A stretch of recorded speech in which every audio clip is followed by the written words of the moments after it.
मेरा नाम जिल है और ये बात कुछ समय पहले की है। मैं एक प्लम्बिंग कंपनी के लिए कॉल सेंटर में काम किया करती थी और ये कंपनी चौबीसों घंटे अपने सर्विसेज प्रोवाइड करते थे। मेरी शिफ्ट रात के 8 बजे से सुबह 6 बजे तक थी और बजट कट की वजह से मैं ग्राउंड फ्लोर में काम किया करती थी। मेरा काम हमेशा कॉल उठाने का था। मैं ऑपरेटर के सामने ही रहती थी और उस समय एक सिक्योरिटी गार्ड और मैं ही उस फ्लोर में रहा करते थे। एक दिन जब मुझे किसी का कॉल आया तो मैंने कॉल पिक करा। मैंने उसे अपनी कंपनी का नाम बताया पर सामने से कोई जवाब नहीं आया और कॉल कट कर दिया।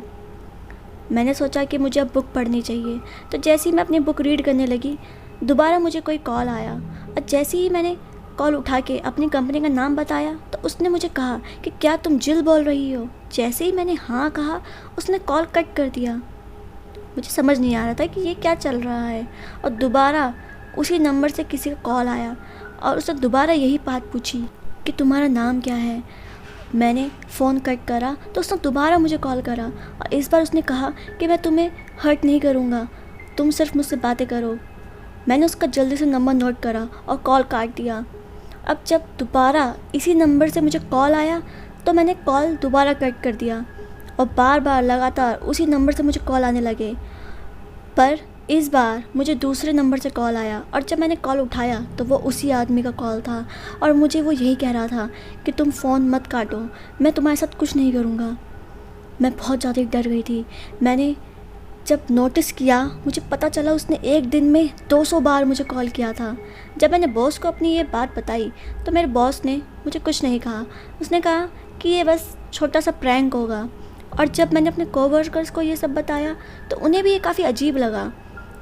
उन्होंने मुझे कहा कि मुझे पुलिस को कंप्लेन करनी चाहिए, पर मैंने कंप्लेन नहीं करी। और जब मुझे एक शादी में जाना था तो मैंने अपने कोवर्कर को मेरी जगह पे रखा और उस दिन कोई कॉल ही नहीं आया।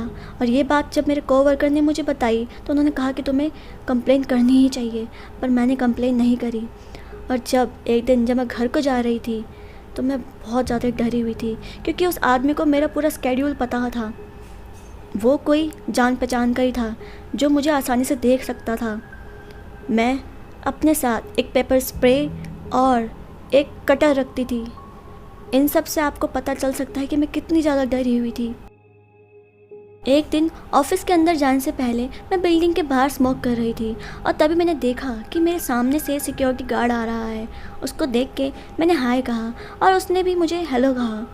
वैसे ऑफिस में मैं उससे कभी बातें नहीं करती थी, मैं हमेशा उसे ज़्यादातर इग्नोर ही करती थी। और जब वो मेरे पास आया उसने मुझसे लाइटर मांगा और मैंने उसको लाइटर दे भी दिया। उसने मुझे कहा कि तुम ऑफिस में मुझसे कभी बातें नहीं करती थी, तुम्हें देख के लगता था कि तुम मुझे पसंद नहीं करती हो।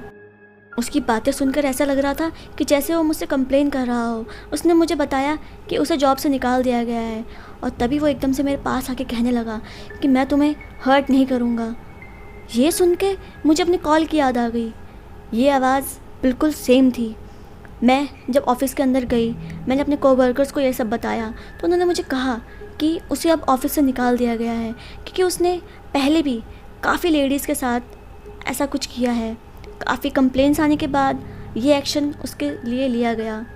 और जब मैं अपने बॉस के पास गई तो मैंने बॉस को सब कुछ बताया तो मेरे बॉस ने कहा कि तुम्हें अब कोई चिंता करने की ज़रूरत नहीं है क्योंकि वो सब निकाल दिया गया है और वैसे भी उसने तुम्हारे पर्सनल फ़ोन पे कॉल नहीं किया था तो चिंता करने वाली बात है ही नहीं।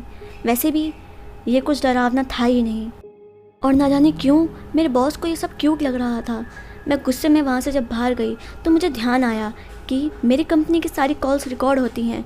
तो जब मैंने सिक्योरिटी डिपार्टमेंट को कॉल किया तो उन्होंने मुझे बताया कि बजट कट की वजह से नाइट शिफ्ट की कॉल्स रिकॉर्ड नहीं होती हैं। ये सब सुन के मुझे ऐसा लग रहा था कि जैसे मैं कभी जान ही नहीं पाऊँगी मुझे कॉल कौन करता था। पर जब से सिक्योरिटी गार्ड को ऑफिस से निकाल दिया गया था तब से मुझे कॉल आना बंद हो चुकी थी। शायद सिक्योरिटी गार्ड ही वही आदमी था जो मुझे रोज़ कॉल किया करता था। आज की हमारी ये स्टोरी यहीं ख़त्म होती है। अगर आपको स्टोरी अच्छी लगी हो तो वीडियो को लाइक और शेयर ज़रूर करना। और हाँ, अगर आप मेरे चैनल पे न्यू हैं तो चैनल को सब्सक्राइब करना बिल्कुल मत भूलना। और आप मुझे इंस्टा पे भी फॉलो कर सकते हैं। Thank you.